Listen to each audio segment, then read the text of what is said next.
is what we do to liner carts. Everything you want to hear from the voice of Cerritos College, WPND on the net, where people make a difference. Good morning, ladies and gentlemen, and welcome to the Falcon Spotlight. I'm your host, Rob GF, and we are here at WPMD Studios, located in Norwalk, California, Cerritos College. At this time, I'd like my guest to please introduce himself. Good morning, my name is Gary Hardie. I'm the current Vice President of the Lynwood Unified School District Board of Education. Perfect. Tell me about the Board of Education. Well, we are a 5-member board serving the city of Lynwood. We are an at-large board, so that means we cover the entire district together as a 5-member board. We have about 15,000 students. We're one of the most progressive and one of the most improving districts in the state of California in the last 3 years. So we have seen good progress, and we're looking to continue that throughout the next couple of years, but also put a plan in place to sustain progress throughout the rest of the existence of our district. So right now you're vice president. How does the election process stuff work where you switch positions and stuff? Well, we call it reorganizing. We choose who is best fit to serve in different roles. So there's a board president who's in charge of the board, the vice president, and the clerk, and there's 2 members at large. So based on the leadership docket for the year or what agenda we want to get passed, we choose our leader who we feel can most effectively lead and get our priorities passed and put in front of us for a vote every board meeting. Excellent. Now, one of the things I like to do usually every time I bring a guest is I like to get their story. You know, oftentimes college students, they love to hear, the story of what was college life like. Did you know right away from high school what did you want to do? Were you active in high school in activities and stuff? Let's start all the way from the beginning. Let's get your story. Well, in high school, I think I changed career goals a couple of times. I first started off wanting to be a doctor. But then I couldn't deal with losing a patient. So I chickened out and decided to do something else. For me, I wanted to be a teacher, and then I settled on being a lawyer. So I went off to school as a pre-law major. Didn't think I was going to change again, but when I got to experience a little more, I didn't see myself in the courtroom every day because I didn't feel like I would make that big of a difference. Because I always had a love of giving back to my community. So in high school, I was the community affairs commissioner. So I ran all of our community service projects. I ran all of our initiatives on campus to get people involved in the civic progress, but also to give back to people. And I fell in love with that. And I couldn't do that in the field I was heading to as much as I wanted to. So then I shifted back to be a part of education. And that's kind of where I am now. So in college, I was also involved. I actually attended school here at Cerritos every summer, and as recent ago as 5 years ago. So it's one of the places that I started my first campaign, however not successful. I ran for the Senate here, but it's one of those things where you can never get away from what your true purpose is, and mine is to give back to my community. How about clubs? In high school, I was on the student council. Of course, I was a senior class officer and also an ASB officer. So I was always involved doing something. I think I was at school from 7 a.m. to about 10 p.m. every day, just about doing something. Because besides those clubs, I was also a three-sport athlete, played basketball, football, and baseball. So I kept myself, active as much as possible. Didn't have that good of a childhood, so I had to find things that I could use as a positive outlet to build positive traits that I wanted to see in myself. So I always found myself working at something that I could, lend to my passion and hard work to. So. Oftentimes students, they have to balance work. Books are expensive sometimes. Yeah. Tell us about, the jobs you had, while you were going to school. In college, I was an athlete in college as well, but in my sophomore year, I had a career-ending injury. So I had to figure out something to do. So instead of just leaving the sport altogether, I had the opportunity to work as one of the student managers of the team. Started off as just a volunteer manager, worked hard, got hired on full-time to be a paid manager, worked hard in that position, got hired in that to be the head manager, and then also to work in the office. So working in sports is really how I paid my way through college. And besides that, I had a job at Sears selling home electronics and TVs and vacuums. So Books were expensive back there, so I know they're probably insane now. But I always found myself working. I think my first job was in second grade. Back when we had chalkboards, I would bang erasers outside after school. So it just kind of started off back then. I fell in love with working hard and being paid for it. There's always a reward there.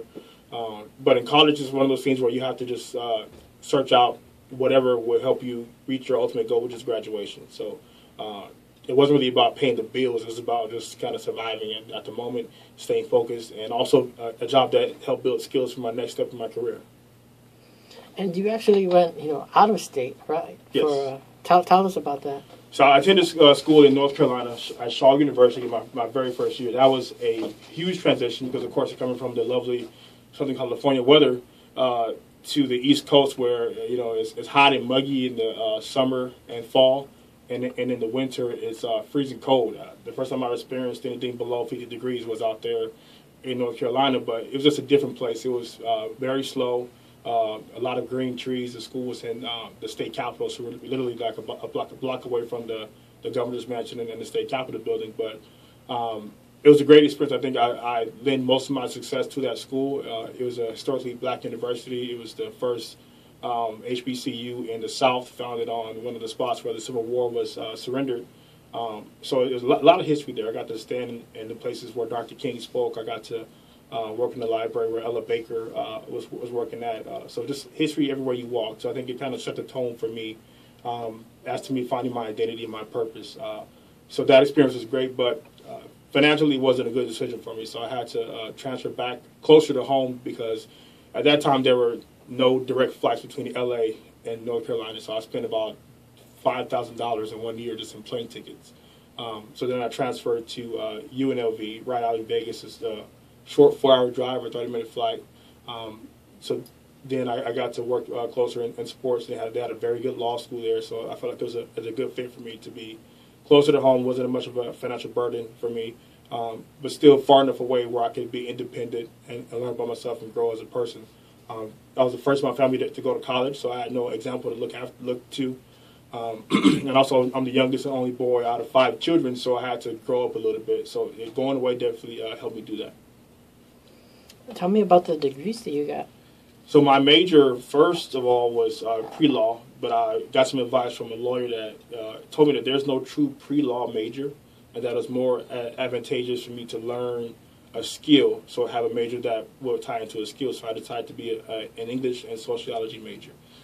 So the degrees that I have are English and sociology. I think those help me a lot because you have to be able to articulate and read comprehensively and also be able to write well as well. So I think being an English major definitely helped me do those things. And also being a sociology major teaches you about how people operate and think, and that has paid dividends for sure in all my careers. And when it came to working in school, how did you deal with time management? There wasn't much free time.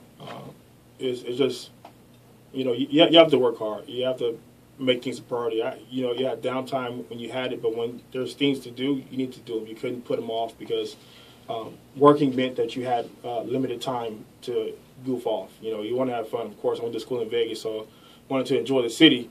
But at the same time, I had friends that I saw kind of enjoy the city a little bit too much. I saw them drop out, I saw them lose jobs, I saw them just go backwards, and I learned from their examples. So I always made sure that I stayed ahead of my assignments. When you run on the road with the basketball team, you worked in the airplane, you worked in hotel lobbies, you maybe have done work at a restaurant table, may have done work wherever, because they may have given you an extension, but not turning in the work on time wasn't okay. So you have to make the most of your time regardless of where you were and what you were doing. So it's one of those things where you have to just hold yourself accountable because, in high school you have bells ringing to tell you when classes start. You have teachers that are bugging you about assignments. Your parents are there. But when you're out on your own, especially out of state, you have to be focused on what your ultimate goal is and keep that in the forefront of your mind. So for me, I've always been a workaholic, and sometimes work got in the way of school and vice versa. But I had to come back to my center and feel like and remember what I was there to do, and that was to be successful at school and graduate. So I always found myself making time for what was important first and doing everything else later. So you had quite a bit of being involved with sports as well. How did you develop the interest?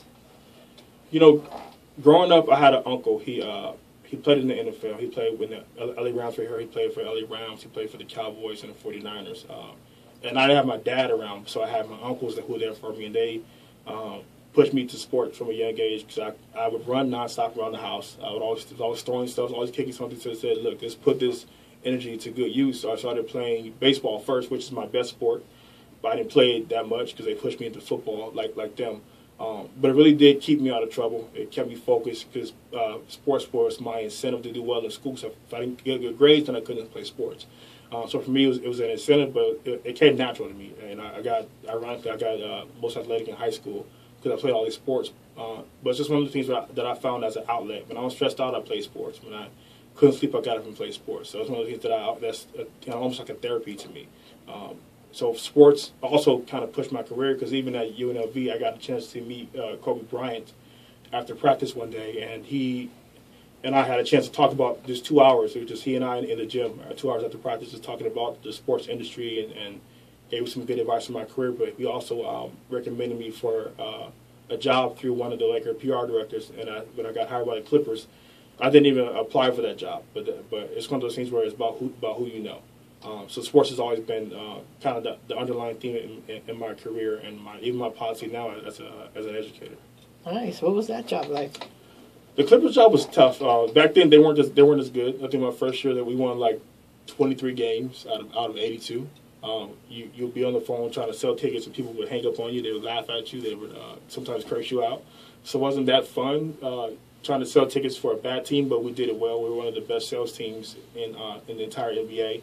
And I was pretty young still, so I still was exploring life and figuring out what I wanted to do next. So it's one of those things where I just took it for what it was. It was a good experience. It got me to develop some skills that will be advantageous for me later on in life. But, working in the NBA, it was great. I mean, I was sitting next to living legends. I got to meet Elgin Baylor, Magic Johnson, Kareem, all the guys that I admired watching growing up. I got to see up close and personal. You even had dinner one night with Steve Kerr. It was surreal. So of course there was hard times about it, but there was also many advantages. Even the fact that I could walk around Staples Center like I owned the building. But to be able to be in that environment, of course I wanted to make that environment as a player, but also on the other side of being in the front office working was a great experience as well. Because that job led to contracts with other pro sports teams as well. So it's one of those things where I look back at and, I say that had I not had that job, had I not had that experience, I wouldn't have the skills and abilities that I do have today. So it was definitely a great experience for me. Nice. We'll be right back after these public service announcements. Hey everybody, I'm Casey Petrowski, co-advisor for WPMD. Now, we love what our students do on the air here. We think it makes us one of the most unique radio stations you can hear anywhere.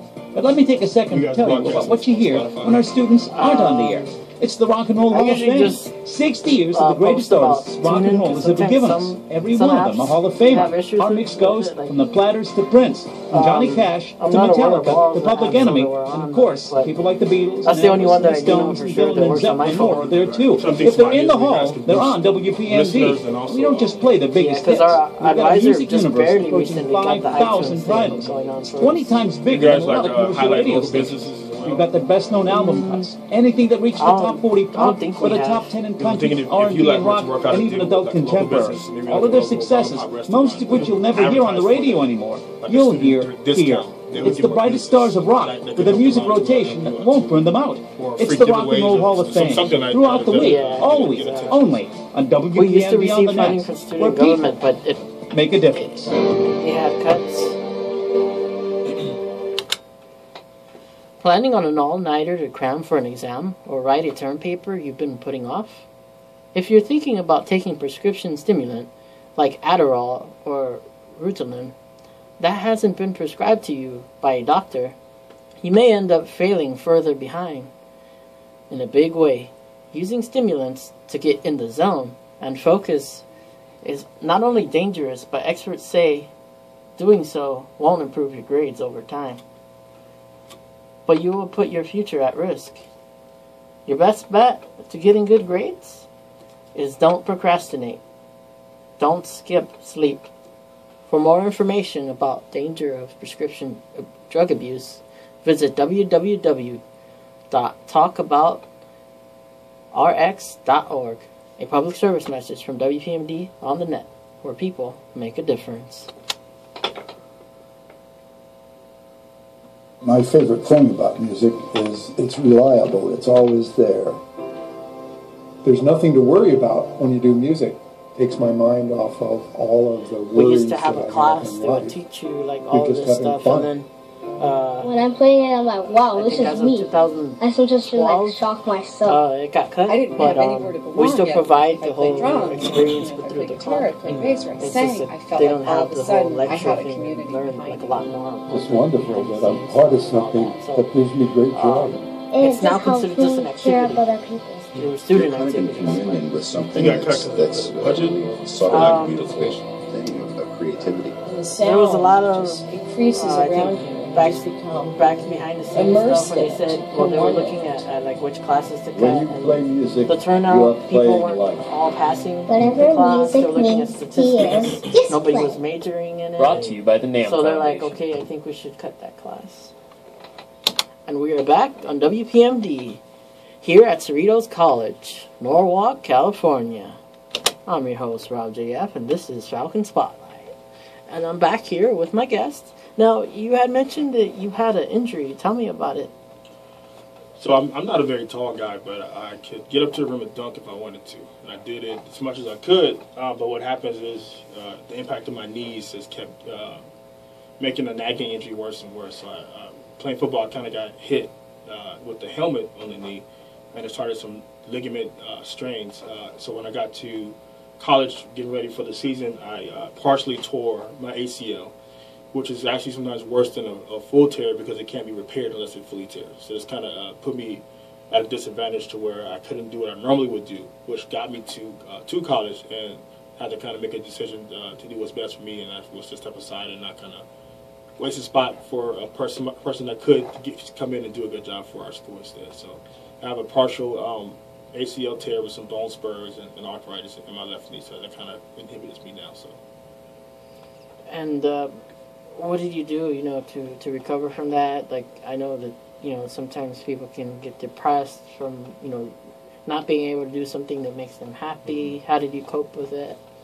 Well, for me, it was depressing at first, but I'm a resilient person. I'm not going to take it laying down, so to speak. So I had to stay around the sport. So me being able to work for the team in the office and still be there at all the practices and every now and then be in the demo kept me around the sport that I love, and I still got to experience it to a certain degree.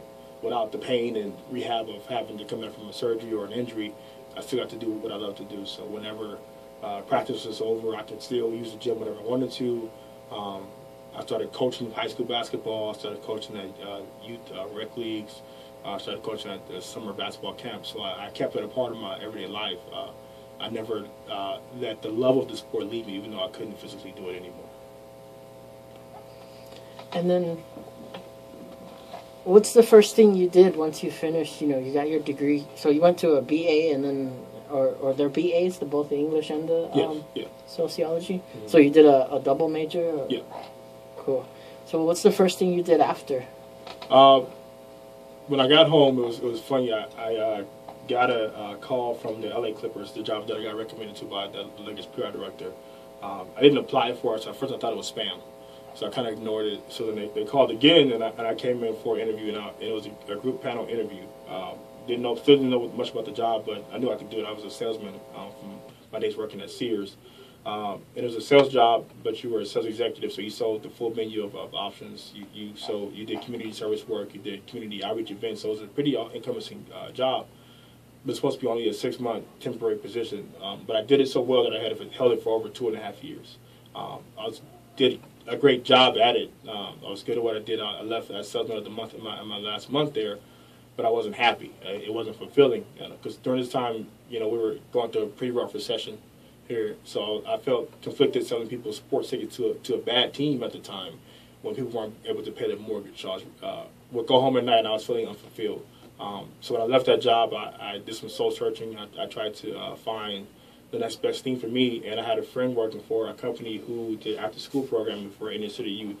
I was just kind of helping him set up a sports program. Really wasn't planning on applying or working there. But he convinced me to come in for an interview, and I pretty much got promoted on the spot to running a school site to where I gave over 250 students every day opportunities for enrichment, academic support, tutoring, college counseling, different field trips and experiences. But the job was really my way of helping students find their passion, work in that, and find their true potential and get the most out of life. And that's what I did after I left college. For me, it was about giving back, because I had somebody do the same thing for me when I was going through school. So it was a good fit, even though I was kind of running away from it. Education always came back and found me. So. And then what did you do right after? Right after college, or after that job? After the job. Well, I did that job for 6 years, and it kind of led to being on the school board in Lynwood, because it really is the same thing. You are running like a separate school day. Once the bell rings, you start your day up, and it is kind of the same thing you see in regular school day. You have to manage staff, manage a budget, deal with students and parents, make sure the curriculum is in place, make sure the school is safe.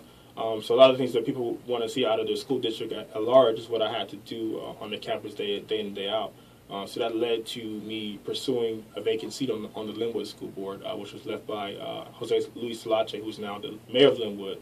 I was able to step in there and do what I did at the schools that I worked at a larger school district in a city where I grew up. So for me, it was like a seamless transition. It wasn't too much to learn in the beginning. It was just kind of learning the ins and outs and the protocol as to what to do within the school board. So normally, like, whether it's student government or meetings like that, you guys got like technical stuff, like saying like I second or right, stuff like that. Right. Can you tell me about the language and stuff that you guys deal with meetings like that? So we govern by Robert's Rules of Order. I knew it because of high school, but it was recommended that I take like a refresher class on it when I first got to the board. It really is the way that you keep order and make sure things are done in the proper way. Sometimes it can get confusing, and if you don't know, you just you can yell out a point of order sometimes, and if your chair recognizes that, they can kind of explain the process. But we always have people there that can guide us through it. It never gets too complicated, because the key to it is to do your homework ahead of time. So know what questions you're going to ask before the meeting starts, and kind of look up parliamentary procedure if you need to call a question to an issue ahead of time, so you don't get bogged down. But also, when you want to know what the people that are in the meeting with you are saying, so they don't kind of push you to a corner where you can't make a good decision. So Robert's Rules of Order I love them, because it's the best way to make sure the meeting is efficient and fair. And I know that a big thing also with the city is this is my first year researching and stuff, checking out how city stuff and volunteer work and all that works. And I noticed commissions, like when I was browsing through the website. Mm-hmm. Tell me about the commissions.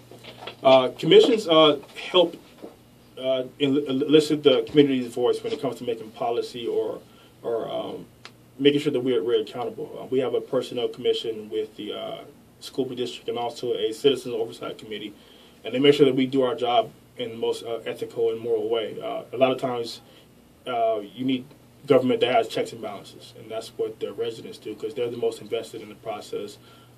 So rather than having an outside agency that look at us, make sure we're held accountable, our citizens do that for us when they serve on commissions. So I myself serve on the City of Lynwood Personnel Commission. So our job there is to make sure that the labor practices and work practices are done right, and also to approve eligibility lists and recruiting for open positions. So it is another level of accountability that is very important to any governing body, to have committees or commissions that help us get the work done.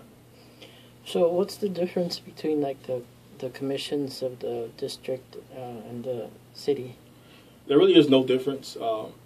They do the same kind of work. A school district is in itself kind of a dichotomy of a city, but it is in and of itself a city on its own in a lot of ways. So a lot of the work that we do is the same way as the work is done on the city side. One with the theme of education, of course. So, of course, the personnel commissions do the same kind of work. They have the same meeting structure. They have the same functions, responsibilities, but their focus and goal are, personnel matters that relate to education. So, within the personnel commission for the city of Lynwood, we don't have to abide by the California Ed Code, but on our side, on the district personnel commission, we do. I think that might be the biggest difference, but overall, they're very similar. And what's the Ed Code? The Ed Code is the California Education Code that kind of governs education in the state of California. It's put in place by the Department of Education. So all of the things that set precedents, compliance, set laws, how education is done here in California is done by our Ed Code. And then the commissions for the district, is it the same thing? It's like 5 people. Like, what's the selection process and stuff like that? Our commission for the personnel commission is a 3-person commission, and our collective bargaining units both can select a representative. So you have the CSEA and SEIU, the 2 largest, and also the board gets to select a committee member as well. So what is that? The SEIU is our one of the largest employee unions in the nation, actually. Our Local 99 is our SEIU in Lynwood, and they're the employees that are, the custodians, the bus drivers, the food service workers, those kind of guys, and really are the backbone behind our district operating day to day. You have the CSEA, which would be like the classified employees, so like the administrative assistants or secretaries or those kind of positions as well. So both of them are represented on our personnel commission. Cool. And I was noticing too on your website, you guys got committees in the district as well. Right. How do you get in one, and what are they? Most of them are open for volunteers to just come in and step in and play a part. I think the LCAP, which is the Local Accountability Plan, is one of those things that kind of paved the way for more committees where you have community stakeholders at the table when it comes to making decisions or making recommendations. So these committees are just to get the voice of the people we're governing for. So I myself, I'm working on putting in place a student advisory board. So we're not speaking for the students, but they have a voice when it comes to recommending policies. So some of the committees you get an invitation to. Some are publicized as open for anyone to join. Specifically, parent committees are usually open for anybody to join. But specialized committees like the one that I'm planning to put in place, we will do a combination of open to join and also select certain students or parents to be involved. That we want to make sure we have their input in the process. And sign up, who do they contact? They can contact the district office. The number is 310-886-1600, or they can reach out to any of us on our Facebook pages. And on mine is pretty easy to find. It's Gary Hardie. It's actually facebook.com/Hardie for Lynwood. So, yeah. Sounds good. And so when did you get on the personnel? The personnel commission, I was appointed to that commission, was that 2013, I think. Yes, December 2013. So it's my second year on the commission. Cool. And so I know that sometimes certain meetings, like, they get recorded and stuff like that. Right. Is that with the district and the commission, or how do they? Most meetings are recorded so that the minutes can be reflected in the most accurate way. They're not broadcast, so they're just done for the record. So it's just something where if you want to look back and double check the record, you can pull up the audio tapes to make sure that you got the accurate picture of what was said. Because after the following meetings, you approve the minutes from the previous meeting. So you got to make sure that they're accurately reflected. Because one thing you don't want to have happen is you say something and it's taken out of context or not taken the way you said it or meant it, because it is public record, and that's what something that people can look up and read too. So. And I noticed, here at college too, we got @.edu emails. That was one of the subject of discussions that people were talking about, was the benefits of having a student email. You know, as far as like looking for a job, there are certain things that you can do to look more professional. You know, you got tips for people as well, like, you know, they want to, you know, work while they're going to school. I mean, yeah, with the Clippers, I was one of the guys that got the resumes for prospective employees. So a lot of times the email itself would be a turnoff because you get some like Big Daddy 95 or some crazy stuff where it's like it's not professional. So I definitely suggest, if it's not a student email, if it's not an EDU email, something that just says your name, that's simple, that you'd be proud to send to your grandma. Because sometimes people get caught up in perception. So some resumes went straight into the trash can because the email was crazy. You know, the bosses wouldn't take you seriously as a recruiter. So it's just one of those things where your first impression is very important, and a lot of times that is what's on your resume. And at the top of your resume usually is your name and email. So make sure that it's something that represents you accurately so that you can be proud of. So I recommend like just a simple name email. If you have to add a number because there's more than one Gary Hardie's, do that, but nothing too crazy, nothing too out of the box. So I do advocate for student emails. I want to work to make sure all our kids in Lynwood have student emails because they do come in handy. You do need them to apply to certain schools, for certain scholarships, and certainly for certain jobs. So it's something that students should have. And I think that if you don't have one, you should definitely work on getting one because it is 2015. Yeah, and you know, I heard about how, you know, student emails usually get great benefits also, like educational software and stuff like that. Yeah, I mean, in the beginning, if you remember, I remember with Facebook, at the very beginning, it was only for students that had an EDU email. So there's a lot of exclusive benefits that students get through their emails. And even when it comes to movie tickets, sometimes being a student is an advantage. So while you're in school still, please take advantage of all the benefits of being a student. You know, I miss going to the movies, paying $5. So now I can't do it anymore, so I wish I could go back. So it's one of those things where you realize what you have and you don't use it as much as you should until you miss it when you're my age and you have to look back and wish you had it again. So as a board member, I noticed also you have to attend like a lot of events, like graduations and stuff. Tell me about that. You know, it can be tough. Our city is only 4.9 square miles, but there are 21 schools. A lot of times things are scheduled on the same day. So graduation week can be tough because there's 21 ceremonies within a matter of 5 days. They're staggered. It is a grind.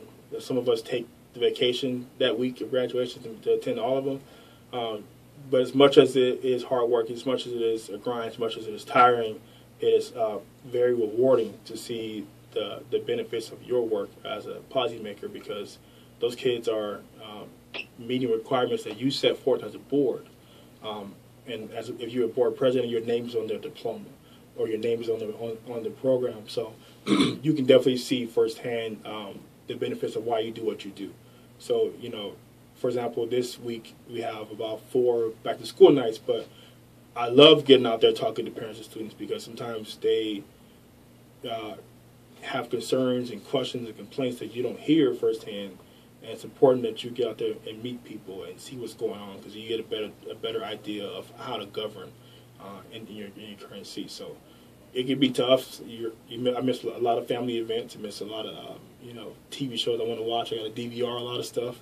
That's the time of year we got football going on, and I might miss a game or might miss a Laker game. But I think wherever I am, that's where I want to be, and I'm fully there. And I think it's one of those things where you have to look at the positives more than the negatives. So I think there's very many positives to being at the events that we have to go to. And a lot of them are not required attendance. A lot of them are events that we go to because we want to. And we're at a lot of them, for sure. I always have fun with this question. I always ask, I guess, what kind of TV shows do they like, and are they a video gamer? Oh, my God. Right now, I binged watched House of Cards in 3 days. I did all episodes in 3 days right now. So I'm coming down off of that withdrawal because I don't have any more Frank Underwood episodes to watch. I am a gamer. In college, I actually played a lot of Grand Theft Auto. That sounds pretty bad. But it was my stress reliever, like just, carjacking and stealing cars and police chases was how I released stress in college. So right now, it's House of Cards. I watch a lot of cooking channel. I watch a lot of Chopped. I don't know why I don't cook that much anymore, but just funny to watch people struggle with random, ingredients. I love the show Martin. It's a show from my childhood. I think it's still timelessly funny and hilarious. So I had that on DVR. My DVR is a bunch of random stuff. It's just kind of, TV is how I decompress at the end of the day. So at one point I used to watch a lot of SpongeBob. Sometimes as an adult, life gets too serious. So sometimes you got to come home and watch SpongeBob and think about a living squirrel underwater and a sponge that's talking. It makes you, get back to not being so taking yourself so serious. So that's my TV show. And I'm a gamer. My nephew was like trying to be a pro Black Ops player. I don't know if that's a thing now. So I play him. He's pretty good. He kills me all the time. But I try to get out there and do something and have a little fun every now and then. And I noticed, there's a lot of comic book-based TV shows sometimes that have been coming out lately also.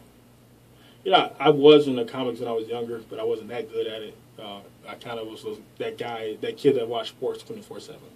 I'm a little better now. I started watching the Lakers at a young age because my mom always talked about Showtime. My mom was probably the biggest sports fan I know as far as being a Laker fan. So she got me into watching the Lakers. So we kind of just debate sports when we watch it. So not really into comic books anymore though. How about boxing? Boxing, so-so. I missed the fight this weekend. I kind of knew how it was going to turn out. Floyd doesn't lose any fights. He doesn't take a fight he can't win. I think that's what it is. So I didn't want to waste another $90 on a bad fight again. So I didn't watch that one. You saw the Pacquiao one? I saw that one. I was actually at Pacquiao's one of his first fights in Vegas because going to school at UNLV, a lot of things happen on campus. So I was at his very first fight. So I thought that would be the most evenly matched bout. But it was clear that he wasn't going to win that fight from probably like the midway point on.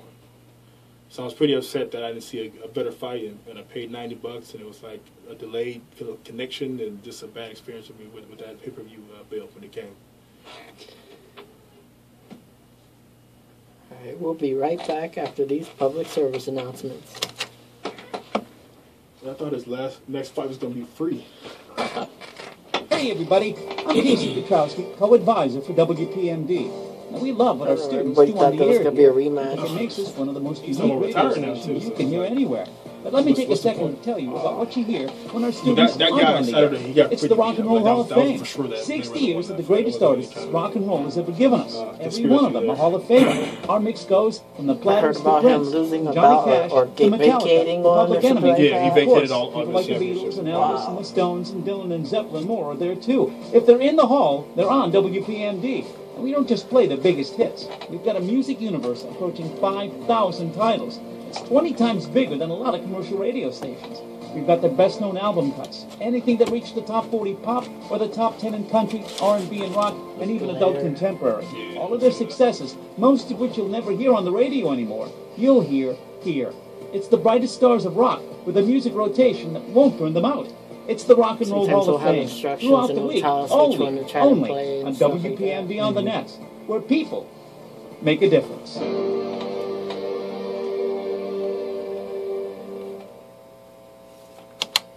Any day, anytime, it's the unannounced special on WPMD, the greatest names, the greatest work in the history of contemporary music, showcased in an hour of rare music, exclusive interviews, and keen insight and background.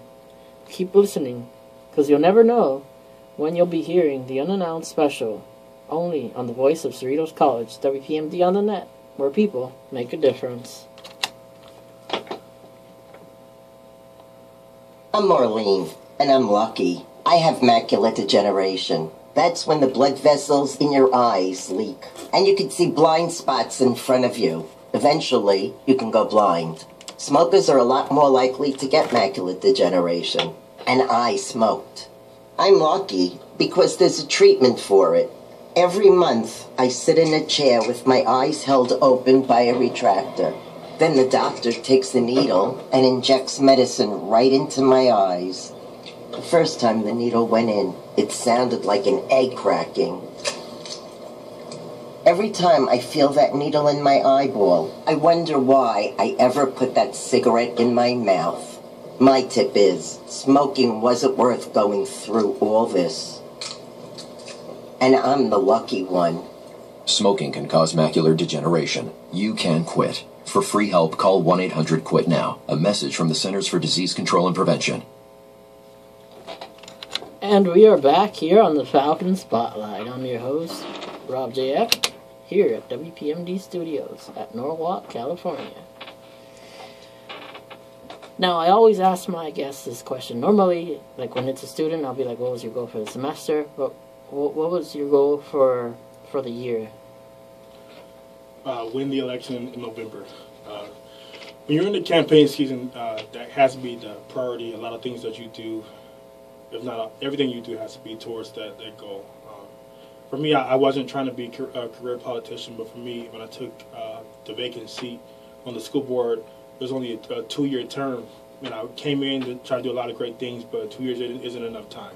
So I'm really just only running to extend my time on the board and finish what I started. I hate leaving things unfinished.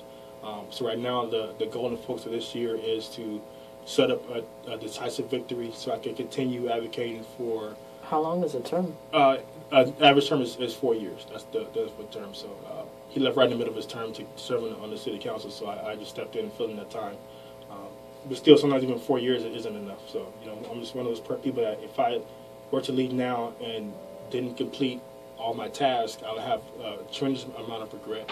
And I don't want to have that at the back of my head at any point in time. So I want to make sure that I do a great job and finish what I started there on that school board. What would you do after? What do you have planned for after being on the board?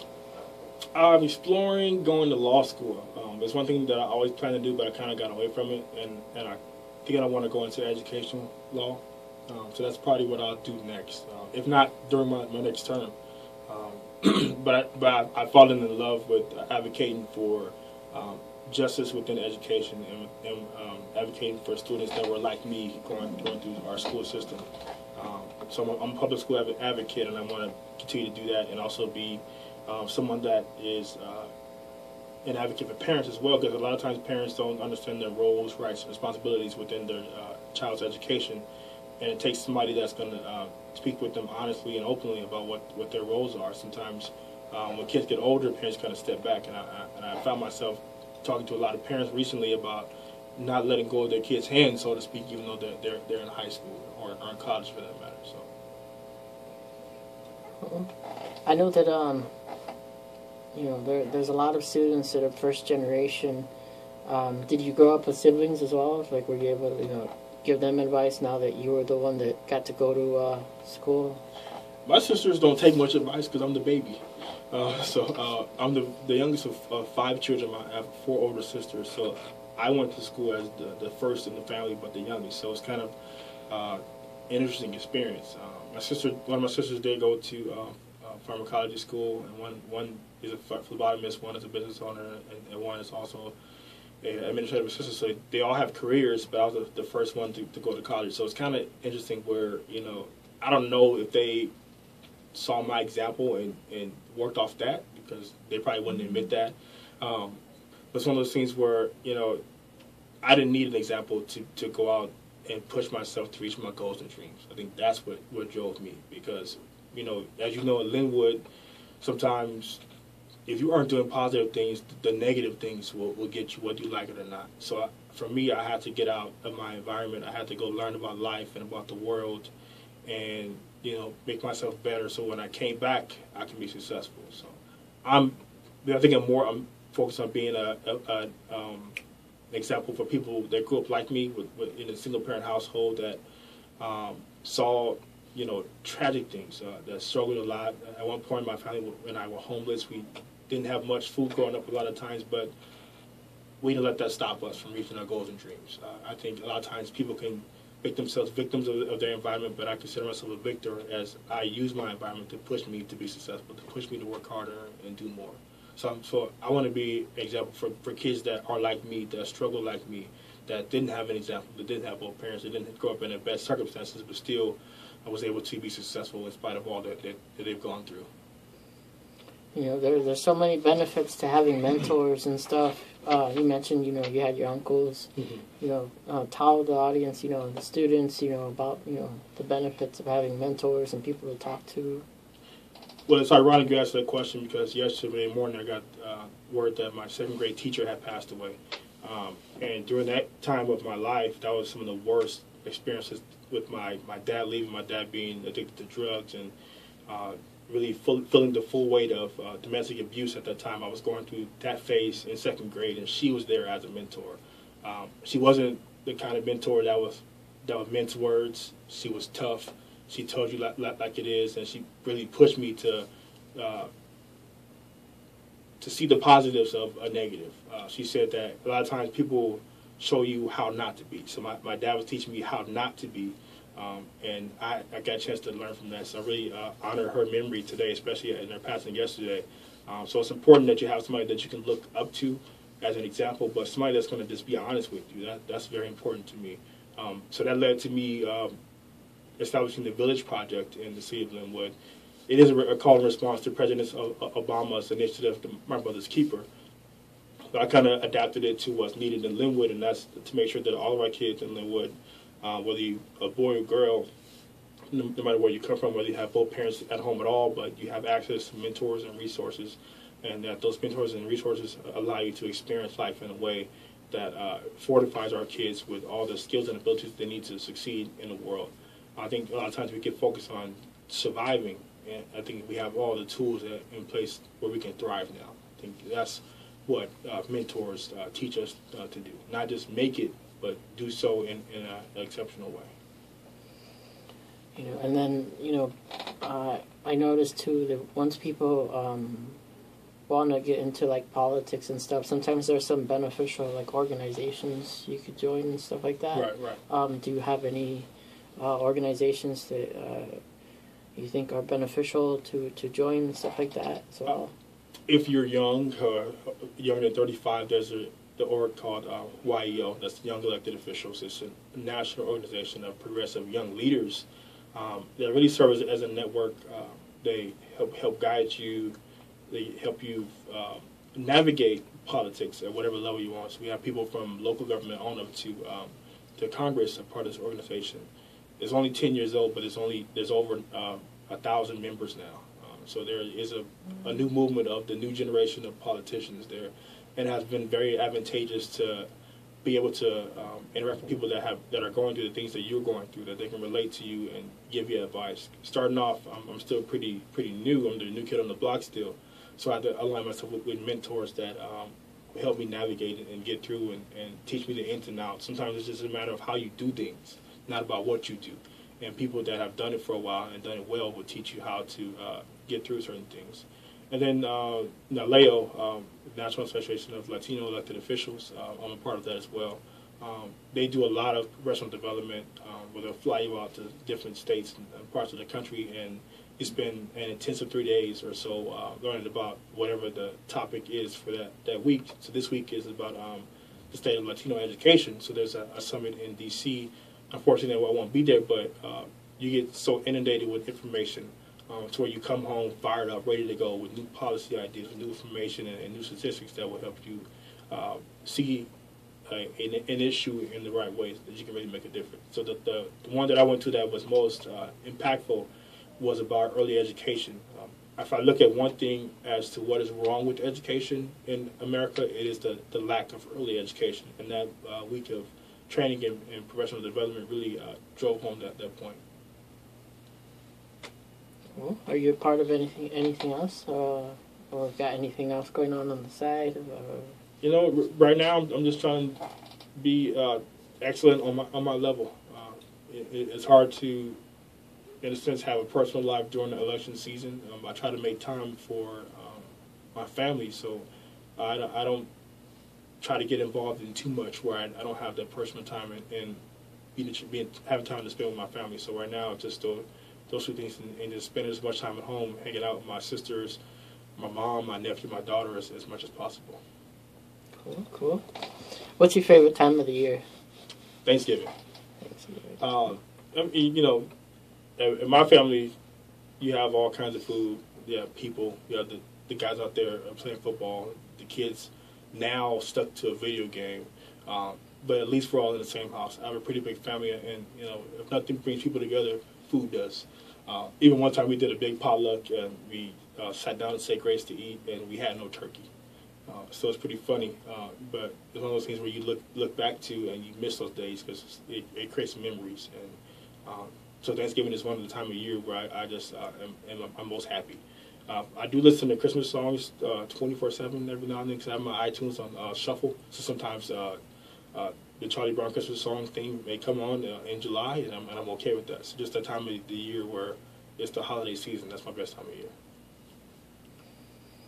Now at school, sometimes some people they get stressed during midterms, or especially finals, or dealing with the big paper, right. Or they'll get intimidated. Like I know, my class I have to do 1,400 words, yeah. And the last essay is going to be 3,000 words, and sometimes people can get intimidated. Like, what kind of tips do you have that you dealt with, like major assignments or exams? So as an English major, there's a lot of writing. So in most classes, you read a novel a week and wrote a paper a week. And the only reason why students struggle with writing papers is because they do the work backwards. They try to write the paper as they read and study, and that isn't the most efficient way. So if you did the research first, read the book first, and then wrote, and kind of just blurt it out on paper, right? Write whatever comes to mind at the time, and then refine it later. I think that'd be most effective way. Because I remember I had to write a 25-page paper. I did it in 2 hours. Wow! So I read the novel, I did the research, and of course it was about a topic that I was familiar with. It was about long-distance relationships. So I was in one. So from that, I was able to just sit there and just write. I had done research, so I got it done pretty fast. But if I had tried to build the plane while I was flying it, it would crash. I think when people do that, isn't as effective as it should be. So I am a procrastinator sometimes, but I procrastinate after I have done the homework and done the work in the beginning. So if you wait till it's due to research and read and study, then you're going to be working against yourself. So just do the work early. Yeah. Right now, we were doing an assignment where we were given suggestions on like 3-minute commercials, and it's based on the whole the ethos, pathos, logos. I'm like, oh, okay. I got to try to find the argument and come up with those 1,000-something words, and just YouTubing and researching everything about that ethos, pathos, and figuring out the argument. Yeah, really, if in that sense, if you just sat there after you gathered information and sat down just to write. I doodle. Sometimes that helps too. Sometimes put it in an outline. This is really having a framework. Think of a picture of a skyscraper. Skyscrapers, let's look at, what's a good skyscraper? The U.S. Bank building in downtown LA. It's the biggest building on the West Coast. To build a skyscraper, you have to have a deep foundation. So as high as you go, you have to go deeper as well. Without the base there, you can't build higher. So without the base of research, the base of study, the base of reading, you can't write the amount of words that you need to get to. So it's one of those things where you have to just do your research and work ahead of time and not work against yourself by waiting till the last minute. I think that's the thing I had to always drive home to kids. Like, don't wait till the last minute. Don't wait till the last minute. I say it over and over again. We still do it. I still did it. But I can say it now looking back. That's something that you have to definitely avoid for sure. Well, I want to thank you for taking the time to be here on the Falcon Spotlight. Ladies and gentlemen, remember, tune in Mondays at 11 a.m. You can access the show through iTunes, WPMDonthenet.com, TuneIn Radio app, and search WPMD. And afterwards, I put my recording of my show up on YouTube, so look for that soon. All you got to do is look up Lynwood Rob Flores on YouTube, and you will find my channel. Until next time, folks. Thank you.